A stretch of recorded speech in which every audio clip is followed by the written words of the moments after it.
American privilege keeps blurring my vision. Inherited sickness, oh, well. The book of the prophet Zechariah. The book is set after the return of the exiles from Babylon to Jerusalem, and we're told in the book of Ezra that Zechariah and Haggai together challenged and motivated the people to rebuild the temple and look for the fulfillment of God's promises. Now, long ago, Jeremiah the prophet had said that Israel's exile would last for 70 years, and that afterwards God would restore his presence to a new temple and bring his kingdom and the rule of the Messiah over all nations. The dates at the beginning of this book tell us that those 70 years are almost up. But life back in the land was hard, and it seemed like none of these promises were going to come true. Why? And the book of Zechariah offers an explanation. It has a fairly clear design. There's an introduction which sets the tone for a large collection of Zechariah's dream visions, and that's concluded by chapters 7 and 8. And then this is followed by two more large collections of poetry and prophecy. Let's just dive in and see how the book works.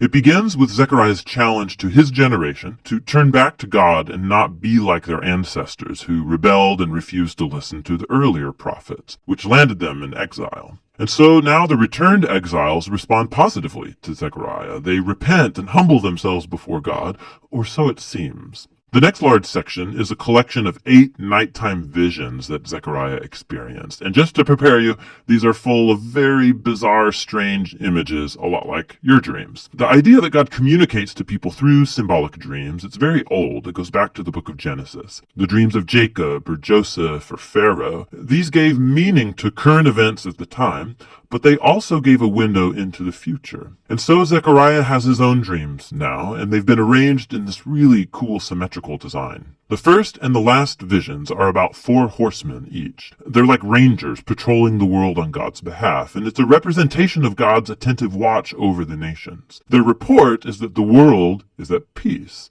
And in Zechariah's day, this refers to how God raised up Persia to conquer Babylon and bring peace. And so the question now arises, the 70 years of Israel's exile are almost up. Is now the time for the Messianic kingdom in Jerusalem?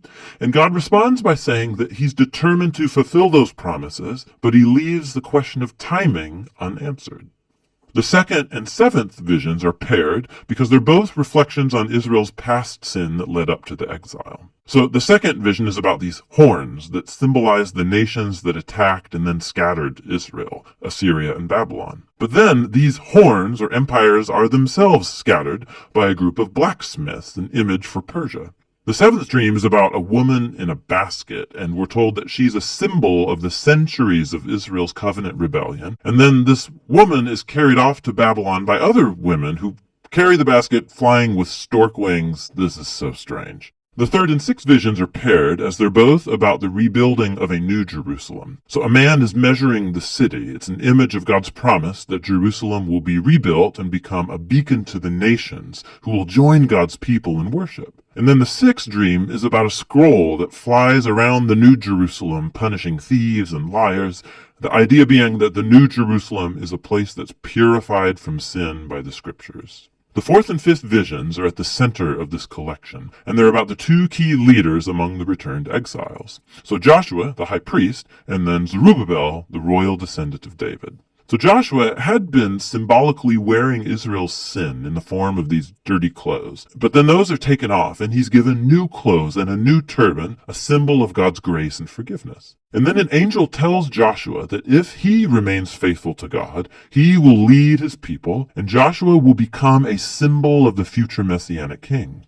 The other vision is about 2 olive trees that supply oil to this elaborate gold lamp, which itself is a symbol of God's watchful eye over his people. And these 2 trees symbolize the 2 anointed leaders, Joshua and then Zerubbabel, who's leading the temple rebuilding efforts. And God says that success will not come to this new temple if it's the result only of political maneuvering. Rather, these 2 leaders must be dependent upon the work of God's Spirit. The visions come to a close with a bonus vision from the prophet, and it picks up the themes of the central fourth and fifth visions. It's Joshua, the high priest again, and he's given a crown and presented as a symbol of the future Messiah, who will also be a priest over God's kingdom. And then Zechariah closes it all out, saying that all of these visions will be fulfilled only if the current generation is faithful to God and obeys the terms of the covenant. And so altogether, these three visions emphasize how the coming of the Messianic kingdom is conditional upon this generation being faithful to God. Which leads to the conclusion of the dreams. It's another challenge from Zechariah, and a group of Israelites come, and they've been mourning over the former temple's destruction for nearly 70 years. And they ask him, is it time to stop grieving? I mean, is God's kingdom going to come very soon? And Zechariah again reminds them of how their ancestors rejected God's call through the prophets, which led to the exile. And so he challenges them too. He says this generation will see the Messianic kingdom only if they pursue justice and peace and remain faithful to the covenant. So in other words, Zechariah reverses their question. He asks, are you going to become the kind of people who are ready to receive and participate in God's coming kingdom? And that question is left just hanging there. The people don't answer, and the book just moves on.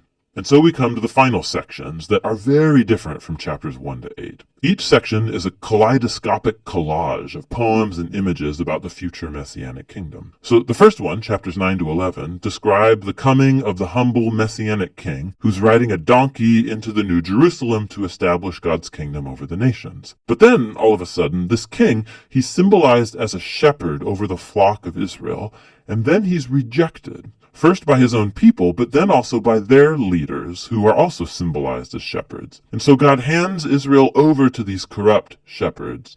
And it raises the question, will Israel's rejection of their king last forever? In the final section, chapters 12 to 14, say no. It's another mosaic of poems and images about the future Messianic kingdom. And they depict the New Jerusalem as a place where God's justice will finally confront and defeat evil among the nations. It's very similar to the same themes in Prophet Joel or Ezekiel. But then God also will confront the rebellion within the hearts of his own people. He's going to pour out his spirit on them, he says, so that they can repent and grieve over the fact that they have rebelled and rejected their Messianic shepherd.